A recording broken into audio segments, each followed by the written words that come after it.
अस्सलाम वालेकुम dear viewers, कैसे हैं आप लोग। मैं उम्मीद करता हूँ कि सब लोग ठीक होंगे।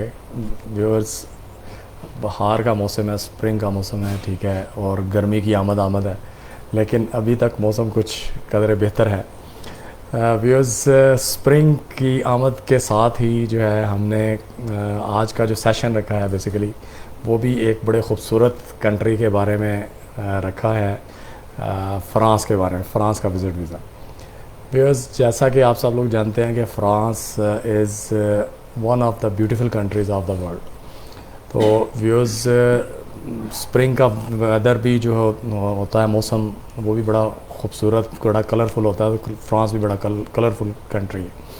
तो व्यूअर्स, आज जो है ना, एक छोटे से सेशन में इंशाल्लाह कोशिश करूँगा फ़्रांस के विज़िट वीज़े के बारे में जो भी अहम मालूमात है वो आपकी खिदमत में अर्ज़ करूँ, और ताकि आप लोग अगर ख़ुद भी चाहें तो आप अपना वीज़ा प्रोसेस करवा सकें।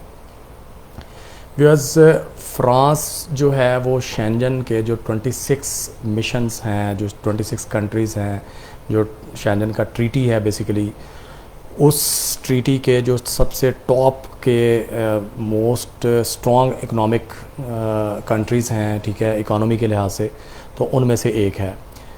शेंजन के अंदर अगर लोग जो है वो रुकना चाहते हैं, किसी कंट्री की जो सेटलमेंट लेना चाहते हैं या वहाँ की नेशनलिटी लेना चाहते हैं, तो उसमें फ़्रांस भी टॉप कंट्रीज़ में शामिल है। फ़्रांस है, इटली है, जर्मनी है, स्पेन है, स्विट्ज़रलैंड है, ये टॉप कंट्रीज़ हैं जिनमें लोग सिटीज़नशिप लेना चाहते हैं, क्योंकि इन कंट्रीज़ की इकोनॉमी जो है वो स्ट्रॉन्ग है। तो व्यूअर्स, फ़्रांस का वैसे जो विज़िट वीज़ा है वो बेसिकली थोड़ा सा टफ़ है और कंट्रीज़ जिसमें, जैसे नीदरलैंड है, जैसे स्वीडन है, जैसे फ़िनलैंड है, इन कंट्रीज़ से अगर कंपेयर किया जाए तो ये थोड़ा सा टफ़ है।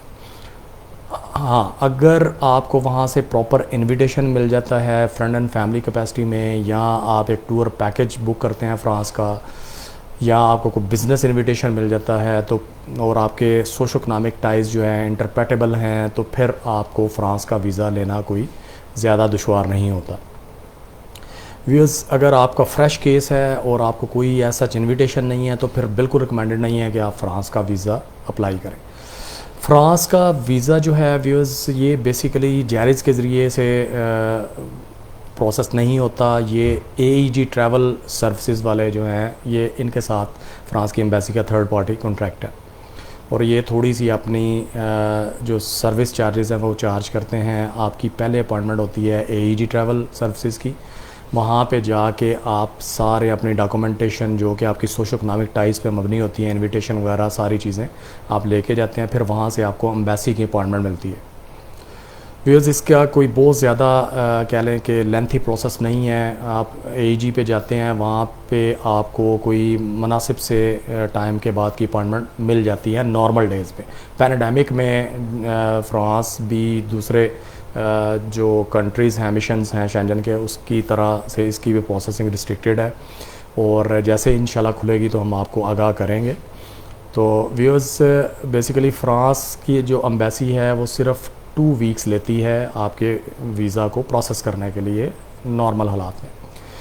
बाकी अगर आजकल आपको कोई बहुत ज़्यादा एमरजेंसी है, या फिर आपका कोई कह लें कि फैमिली रीयूनियन का केस है, या आपका कोई नेशनलाइजेशन का केस है, तो वो प्रोसेस हो रहा है। बाकी आपका जो शॉर्ट स्टे विज़िट है वो फ़्रांस का अभी प्रोसेस नहीं हो रहा, मासवाए कि अगर आपके पास बहुत ही कोई ज़रूरी अपॉइंटमेंट है, आपकी असाइनमेंट है, और के लिए ब्लैक एंड वाइट आपके पास चीज़ें मौजूद हैं, बड़ी एमरजेंसी की कैफियत, तो फिर आप प्रोसेस करवा सकते हैं।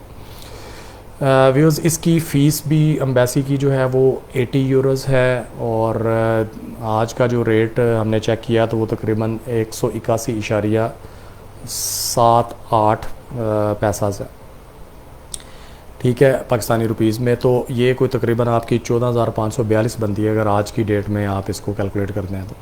और कह लें कि इसके अलावा AEG की थोड़ी सी सर्विस चार्जेस होंगे, उसकी फ़ीस होगी as a third party processor. Viewers, इसका जो वीज़ा है वो आपको 90 डेज़ तक का स्टे अलॉट हो सकता है, ग्रांट हो सकता है, लेकिन ज़्यादातर हमने देखा है प्रैक्टिकली कि जितने टाइम की आपकी आइटेनरी होती है उतने ही टाइम का वीज़ा अमूमन आपको ग्रांट किया जाता है। और अगर आपका केस अच्छा है और आपका कोई आइटेनरी 1 माह से ज़्यादा है तो 3 मंथ्स तक का आपको सिंगल एंट्री वीज़ा ग्रांट कर दिया जाता है। हाँ, अगर आपने पहले भी शेंजन या फ्रांस का विज़िट किया हुआ है तो फिर आपको हो सकता है कि मल्टीपल एंट्री वीज़ा ग्रांट कर दिया जाए। और कुछ हमारे एप्लीकेंट्स जो कि पहले से ट्रैवलर्स होते हैं यूरोप के भी, तो कह लें कि उनको 1 साल तक का भी हमने देखा है कि मल्टीपल एंट्री ग्रांट किया गया वीज़ा। बिकॉज़ इसमें जैसा कि मैंने पहले भी बताया कि इनविटेशन लेटर अगर आपको फ्रांस से अवेलेबल है, चाहे वो फ्रेंड एंड फैमिली कैपेसिटी में है, चाहे वो बिज़नेस कैपेसिटी में है, या आपकी टूरिस्टिक स्ट्रीम में है, यानी आपने कोई ट्रैवल प्लान बुक किया हुआ है, बाय किया हुआ है एक या एक से ज़्यादा शेंजन मिशंस का, जैसे फ़्रांस के साथ आपका इटली है, स्विट्ज़रलैंड है और स्पेन है, इनके बॉर्डर्स मिलते हैं, और भी कुछ कंट्रीज़ हैं।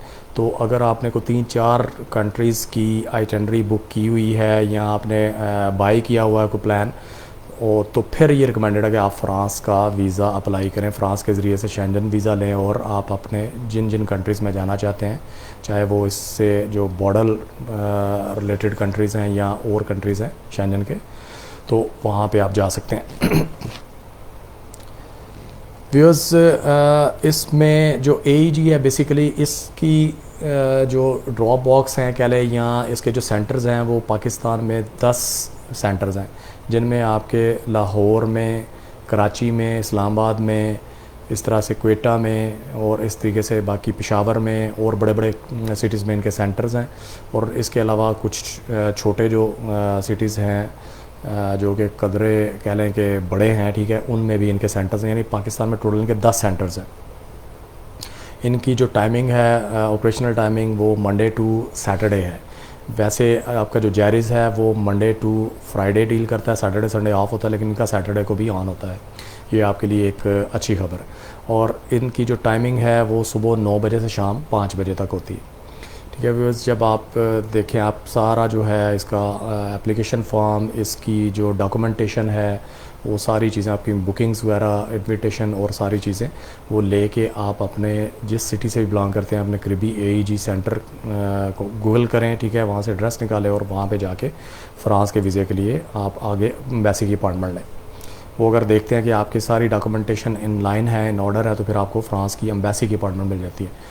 एम्बेसी में व्यूअर्स आपका इंटरव्यू होता है, और मतलब कोई ख़ास सच बहुत ज़्यादा टफ़ नहीं होता, लेकिन जो आप बेसिकली करने जा रहे होते हैं फ़्रांस में, जो रीज़न होती है जाने की, ठीक है, उसके बारे में क्वेश्चनिंग होती है, ब्लैक एंड वाइट देखते हैं जो भी काउंसलर होते हैं आपके वीज़ा ऑफिसर्स, तो वो बेसिकली आपका इंटरव्यू करते हैं। और आपको इंटरव्यू अटेंड करने से पहले प्रिपेयर करना चाहिए, पता हो आपने कहाँ पे रहना है, कौन इनवाइट कर रहा है, क्या करने जा रहे हैं आप, यहाँ पे क्या आपके बिज़नेस की मसरूफियात हैं या आपकी जॉब की मसरूफियात हैं, बाकी आपके पास फ़ंड्स कितने हैं, पहले ट्रैवल्स किन कंट्रीज़ के हैं, सारी चीज़ें आप लेके जाएँ अपने ब्लैक एंड वाइट, और अपना सेल्फ़ प्रिपेयर करके जाएँ इंटरव्यू के लिए, ठीक है व्यूअर्स।